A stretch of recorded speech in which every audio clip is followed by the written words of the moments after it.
No one who's a fan of George R.R. Martin or of Game of Thrones will be surprised to hear that House of the Dragon is at least partly inspired by real historical events. You might even be familiar with some of the major inspirations for the story from English medieval history. But you might be wondering, why are there also Romans on the thumbnail for this video? All will be revealed.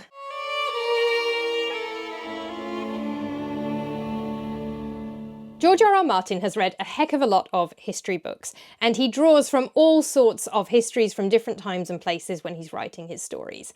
So this video isn't going to cover absolutely every single thing from history all over the world that might have inspired him. Basically, I'm looking at two of the major inspirations for House of the Dragon. The bit of medieval English history that kind of gives the story its core, and some Roman history. The biggest single inspiration for the plot of House of the Dragon is the period of English history known as the Anarchy. In the same way that the core inspiration for Game of Thrones is the Wars of the Roses, the Anarchy is at the heart of the plot of House of the Dragon. And of course, its source novel, Fire and Blood, and its source book, The World of Ice and Fire. Originally, George R.R. Martin wrote all this backstory for The World of Ice and Fire. One second. This is The World of Ice and Fire. As you can see, it's basically a kind of coffee table book. It's a history of Westeros, lots of big illustrations and maps and whatnot. And he originally wrote a lot of this extra history of the royal families of Westeros and the noble families of Westeros for this book. And then, I'm going to put this down, he enjoyed writing that so much that he developed it into Fire and Blood. Part 1 has been published, Part 2 is not written yet. And Fire and Blood goes into much more detail on the history of the Targaryen kings and queens. House of the Dragon is adapting a specific section from Fire and Blood, which is called The Dying of the Dragons, or sometimes The Dance of the Dragons, and it's a civil war between members of the Targaryen family. And this is the bit that is directly inspired by the real historical events known as the Anarchy. The causes of the English Civil War known as the Anarchy can be traced back to 1120. This is when King Henry I's son and heir William was killed in the White Ship disaster, which is what it sounds like, it was a ship that sank. William was Henry's only surviving legitimate son. He had a number of illegitimate children, but his only surviving legitimate child after William's death was his daughter Matilda, sometimes known as Maud, partly because her rival Stephen's wife is also called Matilda. Henry made Matilda his heir, obviously, being his only surviving legitimate child, but he was worried about the fact that she was a woman. England had at that point not had a queen, and there was concern that people would not accept her or that there would be rebellions against her. So in 1127, 1128 and 1131, Henry made his barons take an oath to support Matilda's claim to the throne. However, when he died in 1135, Matilda's cousin Stephen, who had taken the oath, usurped the throne instead and made himself king. Between 1138 and 1153, the two of them fought this civil war known as the Anarchy. It was so chaotic that the British royal family's own website lists the years 1135 to 1154 as the reign of Stephen and Matilda, not specifying either one of them, because neither of them ever, apart from a few brief months at the end, ruled uncontested. In practice, Stephen ruled for most of the period, and he is known as King Stephen usually.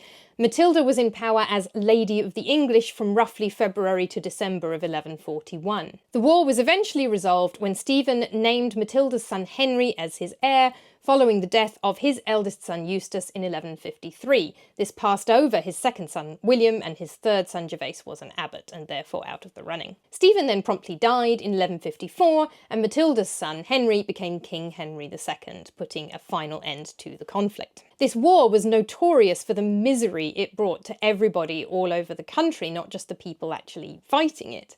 The Anglo-Saxon Chronicle, which is an annalistic history, it tells a kind of narrative history year by year, probably started in the 9th century and then obviously added to later, as we're in the 12th century now. The Anglo-Saxon Chronicle says, "I neither can nor may I tell all the wounds and all the pains which they inflicted on wretched men in this land. This lasted the 19 winters while Stephen was king, and it grew continually worse and worse. They constantly laid guilds on the towns and called it tensory, and when the wretched men had no more to give, then they plundered and burned all the towns, that well thou mightest go a whole day's journey, and never shouldst thou find a man sitting in a town nor the land tilled." Ironically, this seems to have inspired Game of Thrones more than House of the Dragon, as Game of Thrones has focused quite a lot on the suffering of the small folk as part of its story, and House of the Dragon so far less so. It's a little bit more interested in the doings of the royal family themselves, but we'll see, that may come into season 2 more, as of course in the show the war has only just started. The outline of the Anarchy and its causes is clearly a major inspiration for the core story as told in A World of Ice and Fire, Fire and Blood and House of the Dragon. The oaths the barons swore to uphold Matilda's claim are an obvious inspiration for the oaths the lords swear to uphold Rhaenyra's claim in House of the Dragon. People taking issue with Rhaenyra's husband also has some parallels in the history. Matilda's title was Empress because her first husband Henry was the Holy Roman Emperor, but he died in 1125. Her second husband, Geoffrey of Anjou, was not very popular with anybody, including Matilda. They had actually separated for a while her father was still alive. This is a bit of a recurring problem for English queens.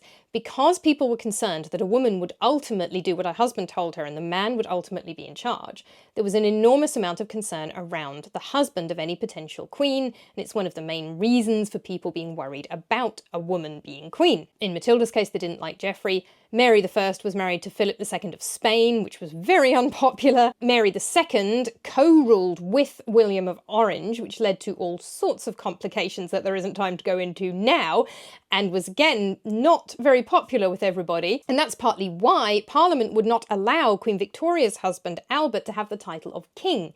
He had to be Prince Albert, not King Albert, to make it clear that Victoria was the monarch and she was the one in charge. That's why Queen Elizabeth II's husband, Philip, was known as Prince Philip rather than King Philip as well, and it's why we now have a king and queen again, because the regnal monarch is now Charles III, and nobody is concerned about who's in charge there, so his wife Camilla, and there's a whole complicated situation with Diana, but it was resolved before the Queen died, so we're okay. His wife Camilla is known as the Queen. Queen Elizabeth I, of course, was aware of this issue and solved it by never marrying. Matilda also, like Rhaenyra, had mixed experiences with pregnancy and childbirth, and at the time Henry died, she was pregnant and unable to travel following a difficult birth with her previous child. Both children, both sons, survived, but that issue of Henry has died, things are moving very quickly politically, and she physically cannot travel because she's pregnant, and it's a difficult pregnancy, has clear parallels with Rhaenyra in House of the Dragon. The TV show has also added another bit of inspiration from history where Alicent misunderstands Viserys' dying words and thinks that he has changed his mind.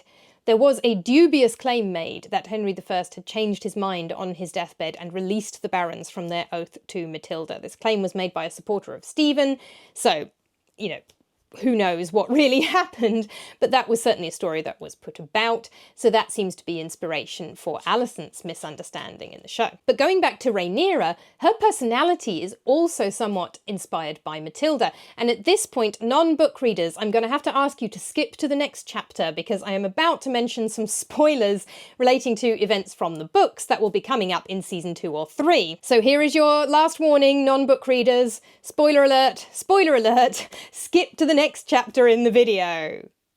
Okay, have they gone? Excellent. Book readers.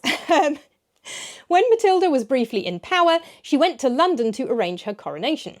But the city was surrounded by people loyal to Stephen, and Matilda herself was unpopular. Her personality was unpopular with the people of London. And in the end, the people of London rose up against her shortly before the planned coronation, and it never took place. They forced her to run away to Oxford, and there are clear parallels between this and Rhaenyra's story coming up in King's Landing, where when she does manage to get power for a while, and she gets herself into King's Landing and onto the throne, she ends up incredibly unpopular with the people of the city, and that leads to her downfall. Welcome back, show fans!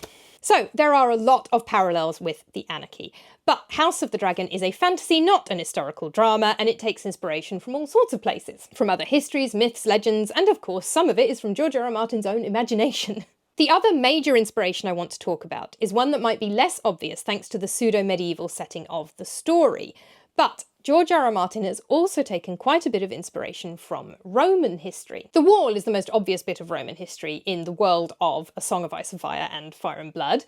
It's obviously and directly inspired by Hadrian's Wall, which was the wall built by Emperor Hadrian between the Roman-occupied part of Britain and the home of the Picts in what is now Scotland. Hadrian actually did this all over the empire. The empire had been expanding and expanding and expanding, and Hadrian went, this is enough, we can't control any more than this, and he started walling off various bits of the empire, but a lot of the walls were built in wood, whereas at least half of Hadrian's wall, as we know, it's still there, was built in stone. So Hadrian's wall is the best known of Hadrian's walls. And of course, you have elements of Picts and indeed Scots who actually didn't live there yet in the wildlings, and certainly in their depiction in the TV show, although it will forever annoy me that they have Northern English accents and not Scottish accents. Anyway, the wall is not the only bit of the world of Ice and Fire that has been inspired by Roman history. The goings-on at court in both A Song of Ice and Fire / Game of Thrones and House of the Dragon / Fire and Blood are also inspired by the intrigue and the murders and the general gossip around the Roman imperial court, and particularly by the history of Rome's first dynasty of emperors, the Julio-Claudians. The first emperor of Rome is technically not Julius Caesar, it is his heir, Augustus Caesar.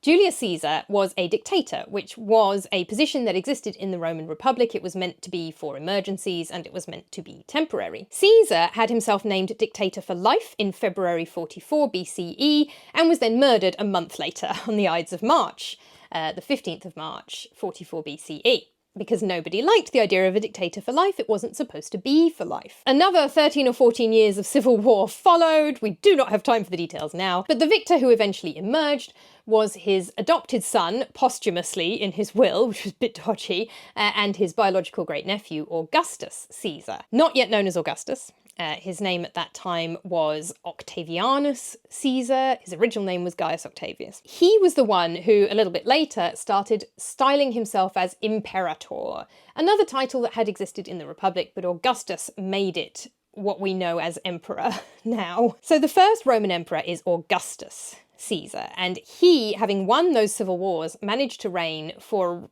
pretty stable reign of about 50 years. I have not done the precise maths.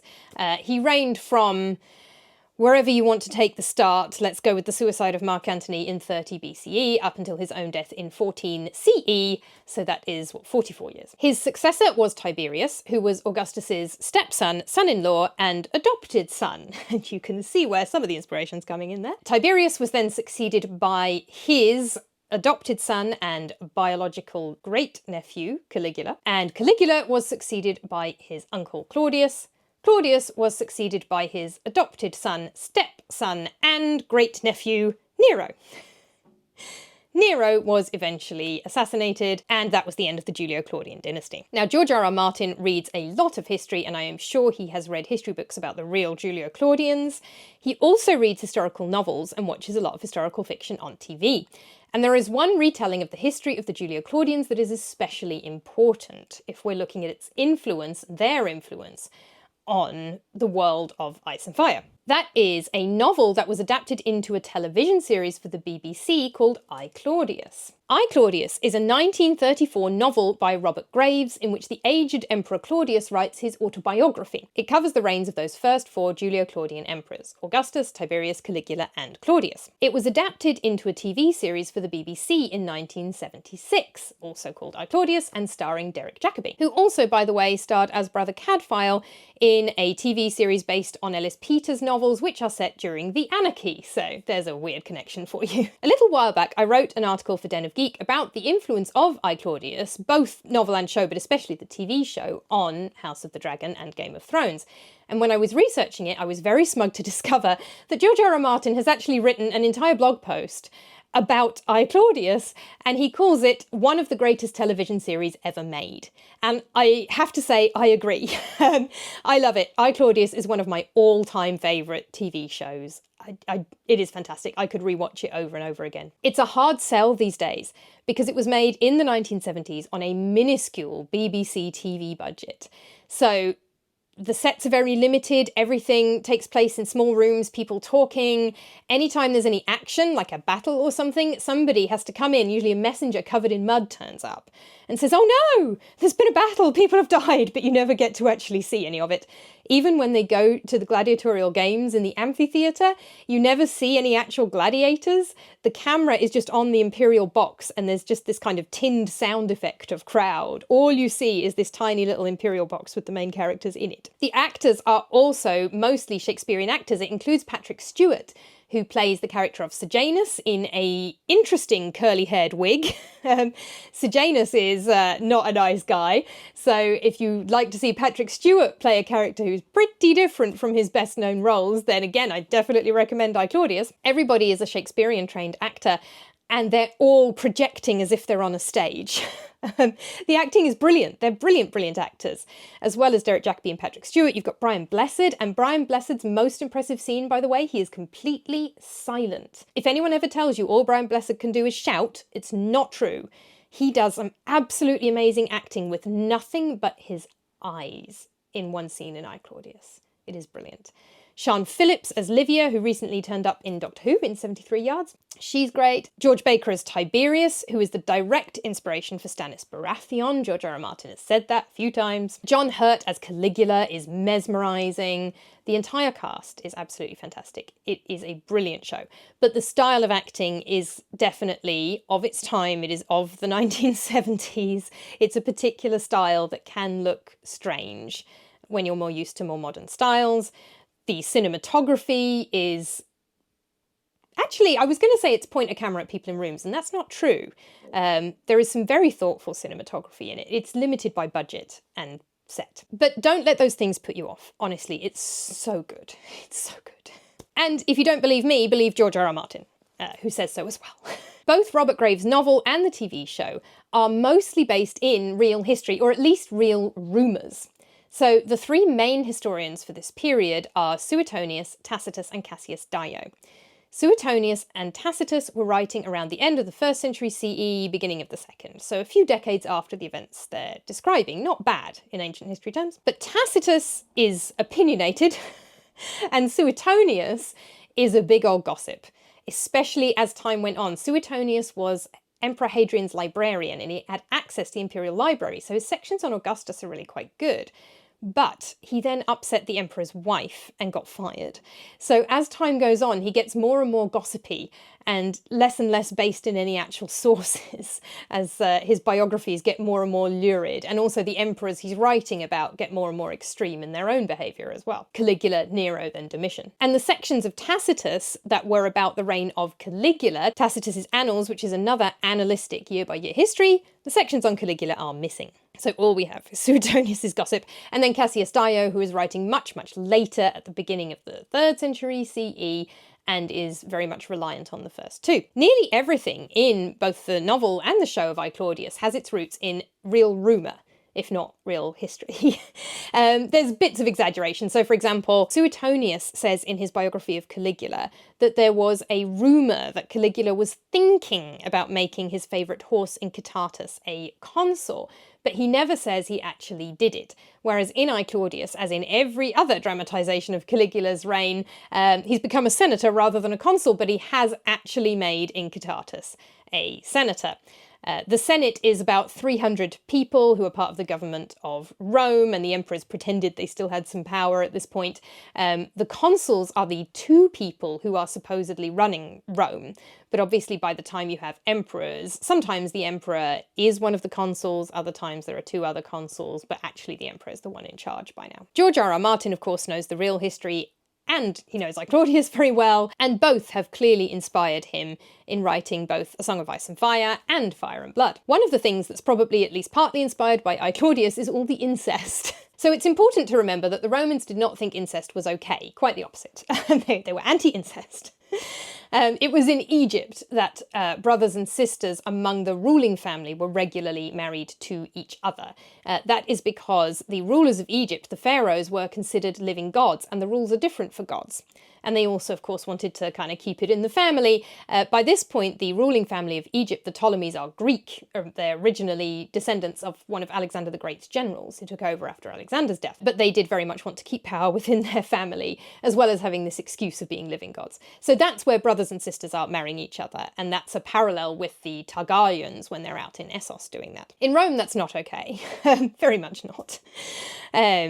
But it was something that they liked to accuse people of doing.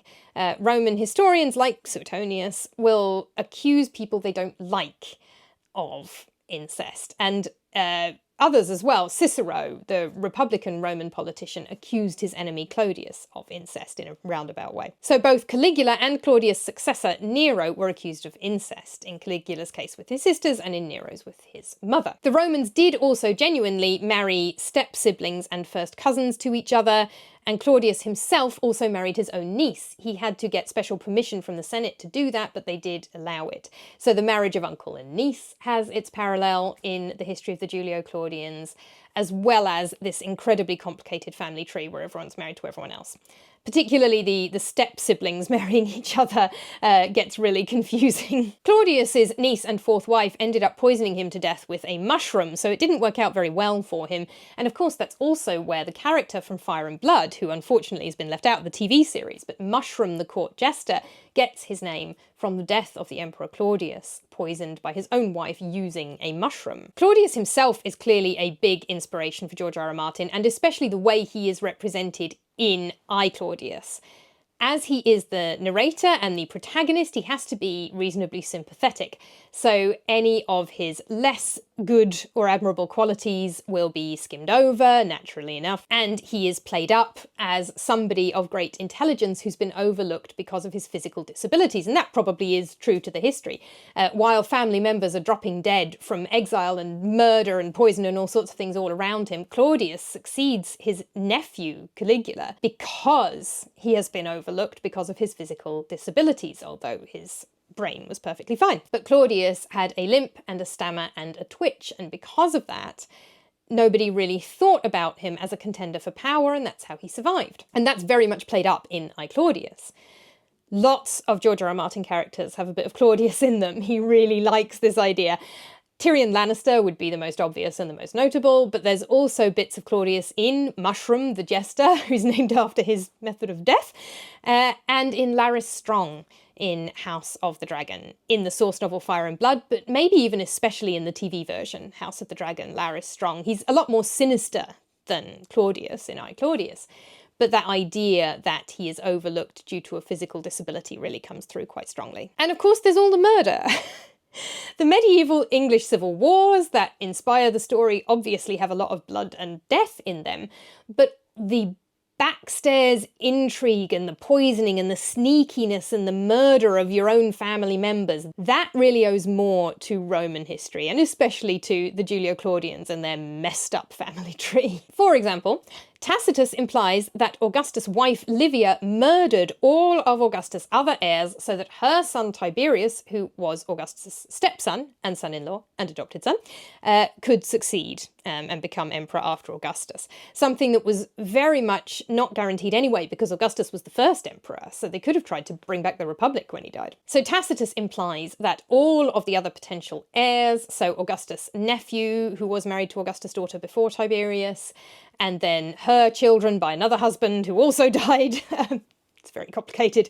But Tacitus implies that Livia is basically going around having them all killed until there's no one left but Tiberius. Interestingly, it's the late Joanna Lannister who's most directly compared to Livia in the novels, because in A Song of Ice and Fire, Tywin Lannister is described as somebody who rules the Seven Kingdoms as hand, but was ruled at home by his lady wife. And that reflects a famous quote from I, Claudius about Livia.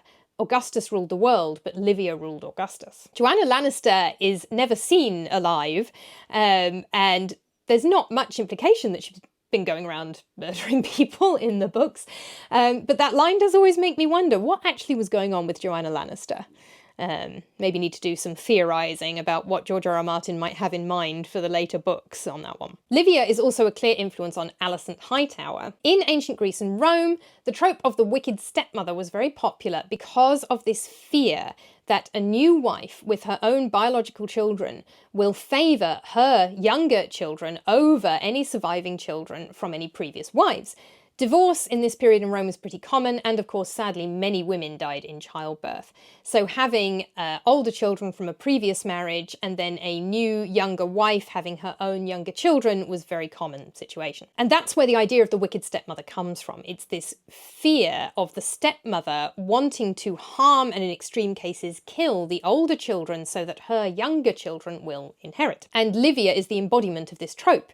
She's literally killing all of Augustus' other relatives just so that her son Tiberius can succeed. And you can see that coming through in Alicent. Alicent's entire motivation is to have her son, and there's obviously the complication of the gender issue, but her son Aegon, who is younger, she wants him to succeed instead of the older surviving daughter, her stepdaughter Rhaenyra. And Livia isn't the only member of the family who is accused of or guilty of murdering family members. We've already mentioned that Claudius was poisoned by his fourth wife, who was also his niece, using a mushroom. He also had his third wife executed for plotting against him. Caligula may or may not have murdered his sister Drusilla, but he did murder his cousin and co-heir Tiberius Gemellus. Tiberius had half his family killed, exiled, or exiled and then killed, including having his estranged wife, Julia, killed when he came to power, after her own father, Augustus, had had her exiled for extreme naughtiness. Tiberius may or may not have ordered a witch to kill his own adopted son/nephew with witchcraft. So all of this kind of backstage murder and intrigue and the extreme violence against immediate family members has clear inspiration in the history of the Julio-Claudians. Personality-wise, Caligula has a lot in common with Geoffrey Baratheon/Lannister from Song of Ice and Fire, Game of Thrones. And as I mentioned earlier, George R.R. Martin has openly stated that Stannis Baratheon was inspired by specifically George Baker's performance as Tiberius in the TV adaptation of I, Claudius. It's the grumpiness.